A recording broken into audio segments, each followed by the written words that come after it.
October 3, 2020, nang makasagupa ng ating kababayan na si Mark Magnifico Magsayo, ang matangkad na Meksikanong si Rigoberto Hermosillo, isang southpaw fighter, may kartadang 11 wins, 9 knockouts at 2 talo lamang. Ginanap ang kanilang sagupaan sa Microsoft Theater, Los Angeles, California, USA para sa isang 10-round super featherweight bout. Bagamat sa labang ito mga brad, ay nanalo itong si Magsayo, ay marami nga pong Pinoy boxing fans ang hindi natuwa at nakulangan sa naging performance niya dito. Sapagkat para po kasi sa mga hindi nakakaalam, ay kagagaling lang po sa dalawang magkasunod na pagkatalo itong si Hermosillo noong mga panahong ito bago nito makasagupa si Magsayo. Kaya naman marami pong boxing fans ang nag-aakala noon na magiging isang easy tune-up fight lamang ito para kay Magsayo. Lalo na't noong mga panahong iyon ay ang legendary coach na si Freddie Roach na ang gumagabay dito. Subalit pagdating nga po sa mismong gabi ng laban mga brad, ay hindi nga po ganun ang nangyari. Sapagkat ang prediction nga po ng nakararami na isang madaling laban ay hindi po nangyari sapagkat dikit po ang kanilang naging bakbakan. Literal nga po na pinadaan muna nitong si Hermosillo sa butas ng karayom itong si Magnifico.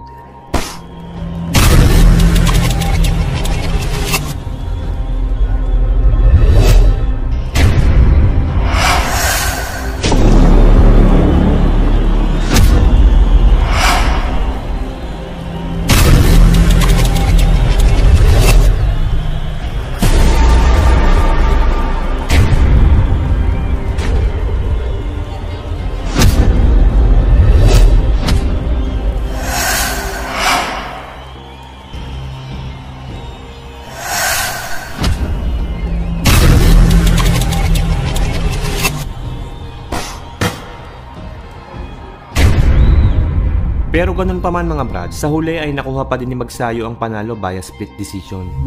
Kaya naman dahil dito mga brad, sa sunod na laban ni Magnifico ay hangad niyang makabawi at makapagpakita ng isang impresibong panalo sa harap ng mga Pinoy boxing fans.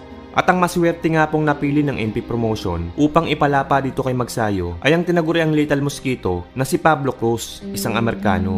May impresibong record na 22 wins, 1 draw at 3 talo lamang. Ang kanilang laban ay ginanap sa Mohegan Sun Casino, Uncasville, Connecticut, USA noong April 10, 2022 para sa isang 8-round super featherweight bout. Bago ang laban, ayon mismo kay Coach Freddie Roach at sa conditioning coach nito na si Justin Fortune, ay mapait talaga ang sasapitin nitong si Pablo Cruz sa gabi ng kanilang mismong laban. Sapagkat ayon sa kanila, ay mas nag-focus sila ngayon sa speed at power ni Magsayo. Sa madaling salita mga brad, ay plano po talagang tapusin ng maaga ng kampo ni Magnifico itong si Cruz.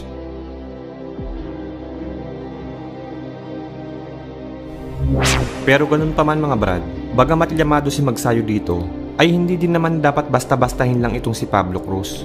Sapagkat di hamak na mas malaki po ito sa kanya, at regular po itong nangangampanya sa super featherweight at lightweight division. Samantalang si Magsayo naman ay ikalawang laban niya pa lang dito sa 130 pounds. Kaya naman sa labang ito ay masusubok talaga ang mas pinalakas na kamao ng tinaguriang Magnifico kung uubra ba talaga ito sa mas mabigat na kalaban.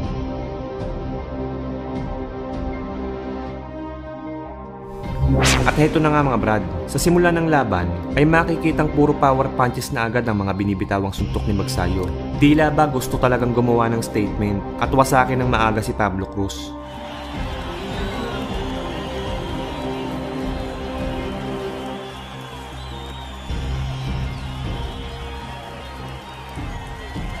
Sa round 2 ay dito unang bumagsak si Cruz matapos tamaan ng isang short left jab.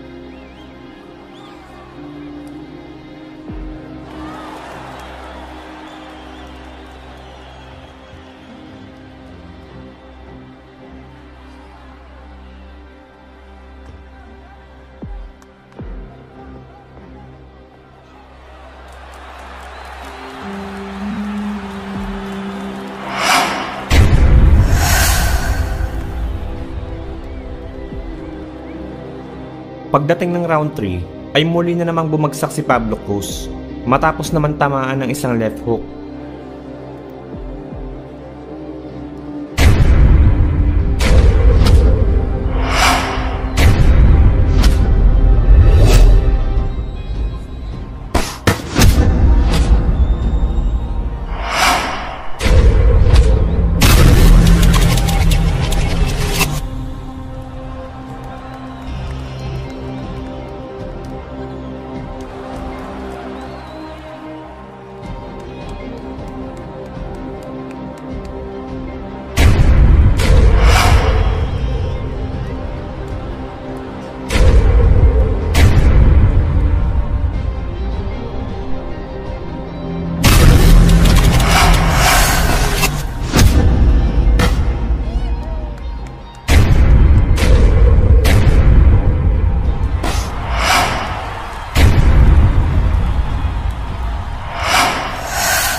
Sa round 4 ay dito na tuluyang tinapos ni Magnifico ang laban sa pamamagitan ng isang solidong kanan.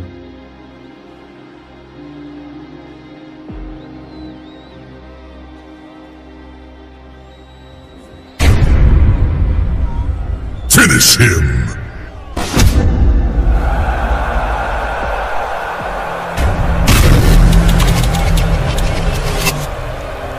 Flawless victory.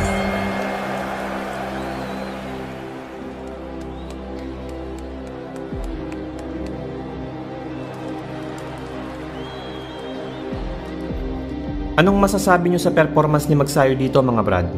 Pwede na kaya siyang itapat sa kalibre ng mga hari sa featherweight division gaya nila Leo Santa Cruz?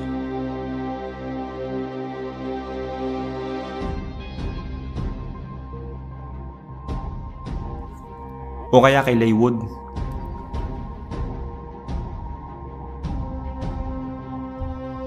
O di kaya naman sa sinasabi nilang pinakamalakas sa featherweight division na si Emmanuel Navarrete?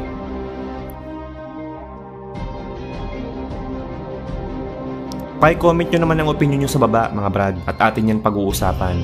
So yun muna po sa ngayon, maraming salamat.